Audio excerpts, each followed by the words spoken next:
వాసన వస్తుంది, పువ్వాకు వాసన వస్తూనే ఉన్నది ఆల్రెడీ. ఈ పువ్వులు కానీ ఈ ఆకు బిగ్ సైజ్ అవుతుంది. సుధా ఏదైనా పెద్దది ఇగో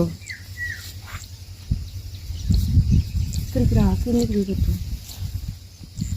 ఇక్కడ నుండి ఇక్కడ వరకు ఆల్మోస్ట్ కొన్ని కింద ఖరాబ్ అయిపోయినాయి. లోపల వేసి పెడదాం పొలంలో ఉన్నప్పుడు ఈ పువ్వులన్నీ ఏంది ఇదే కావచ్చు. పువ్వాకు తోట వేసిలని తెలుసు. పువ్వాకు తోట చూద్దామని పువ్వులు మంచిగా ఉన్నాయి, మంచిగా లోపల దాకా పోయి మంచి మంచి రీల్స్ తీసుకొని మంచి వీడియోలు తీద్దాం అనుకున్నా. కానీ ఒక్కసారి లోపల కూడా పోవద్దు అవుతుంది, ఎందుకంటే పువ్వాకు వాసన అంత వస్తుంది. ఎందుకంటే కింద చూస్తే ఆల్రెడీ ఈ ఆకు అయింది పువ్వాకు. ఇదే పువ్వాకు అంటే కింద అంటే అది ఖరాబ్ అయింది వచ్చి. ఈ పెద్ద పెద్ద ఆకులను వీటిని అయినాక కట్ చేసి ఇట్లా చేస్తాను అనేది. ఇంత మంచిగా ఉన్న ఆకు నేను స్టార్టింగ్లో ఉన్నా, మస్తు కనబడుతుంది. అంటే మంచిగా ఉన్నది ఆకు. అంటే ఒక్కొక్క ఆకు పెద్దగా ఉన్నది. ఇన్ని రోజులు తెలంగాణలో పంటలు అంటే వరి, మొక్కజొన్న, మిర్చి అండ్ నాకు తెలిసి పల్లి చేను అవన్నీ ఉండేది. ఇప్పుడు మేము చిన్నగా ఉన్నప్పుడు ఈ పువ్వాకే ఎక్కువ పండించారట ఈ ఏరియా మొత్తం, మా ఏరియా మొత్తం. కానీ ఇప్పుడు మళ్ళీ పువ్వాకు స్టార్ట్ చేస్తారు, ఎందుకంటే ఎక్కువ దిగుబడి వచ్చే పంటలో పువ్వాకు పంట అనేది ఇప్పుడు నెంబర్ 1 ఉండేదట. అందుకని ఇట్లా మళ్ళీ స్టార్ట్ చేసిళ్ళు. మనకు ఎక్కువ దిగుబడి ఆకు తాకిన కడంత దూరంతా పువ్వాకు. కానీ వేరే ఎక్కడ చూసినా చెట్టు బాగా పెద్దగా అవుతుంది. ఏమో ఈ చెట్టు ఇట్లున్నది. ఇవన్నీ పువ్వులు, మళ్ళా సీడ్స్ కానీ కోసం వచ్చి పువ్వులు. అయితే తక్కువ పెట్టుబడితోటి ఎక్కువ దిగుబడి రావడమే మన మెయిన్ థీమ్. ఎవరైనా ఏరైతేనా కోరుకునేది. మేము చిన్నగా ఉన్నప్పుడు పండించే ఈ పువ్వాకును మళ్ళీ ఇప్పుడు మంచిగా మా ఏరియాలో ఇట్లా పండిస్తానని వీడియో చేద్దామని వచ్చిన. సో మీ ఏరియాలో ఇట్లా పండిస్తారా లేదా చెప్పండి. అండ్ ఎప్పుడు ఒకేలా మొక్కజొన్న, పత్తి, లేదంటే ఎవరన్నా కందులు ఇచ్చి పల్లి తోట, ఏమైనా చిన్న చిన్న కూరగాయలు అవన్నీ కాకుండా ఎక్కువ ఉన్న వాళ్ళు 1 ఎకరం 2 ఎకరాలు ఇట్లా పువ్వాకు తోట కూడా పెడతారు. ఎందుకంటే మంచి దిగుబడి వస్తుంది.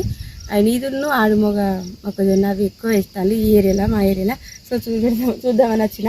కానీ మస్తు స్మెల్ వస్తుంది, దీనిలో మాట్లాడలేకపోతున్నా. అండ్ నాకు ఇట్లా అనిపిస్తాను ఒక్కొక్క ఆకు ఎంత పెద్దగా ఉందో. అంటే ఈ పువ్వాకు ఇదొక చిన్న స్టార్టింగ్ స్టేజ్.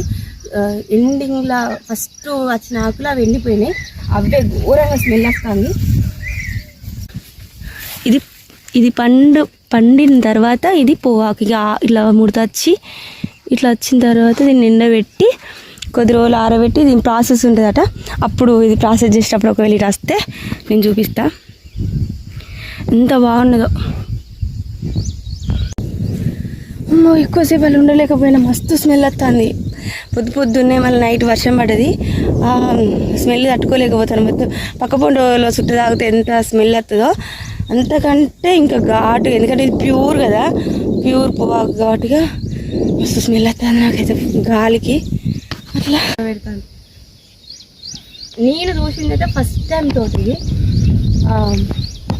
కానీ ఒక 20 years బ్యాక్ అయితే ఈ పంట ఎక్కువ పండేది ఈ ఏరియాలో.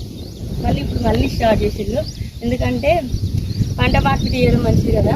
అండ్ దిగుబడి పెట్టుబడి తక్కువ. అండ్ లేబర్స్ కూలీలు అండ్ ఇంకా మధ్య ఉంటుంది. మళ్ళీ అంటే కూలీలు పెట్టడం, ఊకే కలిపేయడం, ఊకే ఎక్కువ మనం ఇన్పుట్ ఎక్కువ ఇవ్వకుండా అవుట్పుట్ ఎక్కువ వచ్చే పంట ఇస్తున్నారు. చూడడానికైతే సూపర్ ఉన్నది, మల్లె తోటలాగా ఉన్నది. దగ్గరికి వస్తేనే తెలుస్తుంది పువ్వాకు తోట. దూరం నుంచి చూసినప్పుడు అప్పుడు పువ్వాకు తోట అనుకోలేను, మల్లె పూల తోటలాగా కనబడుతుంది మంచిగా దూరం నుండి.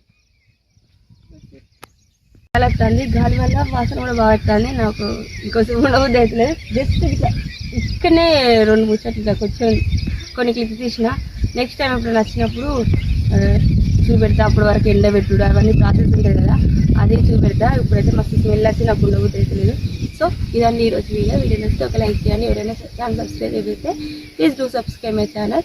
అండ్ మీ ఏరియాలో పువ్వాకు తోట పండిస్తారా అనేది, పండిస్తారా, ఎట్లా పండిస్తారు అండ్ ఇప్పుడు ఇది ఒక పంట మార్పిడిలాగా ఎట్లా ఉన్నది అనేది నా కామెంట్ చెప్పండి. Thank you for watching. మరో మంచి బాయ్, టేక్ కేర్.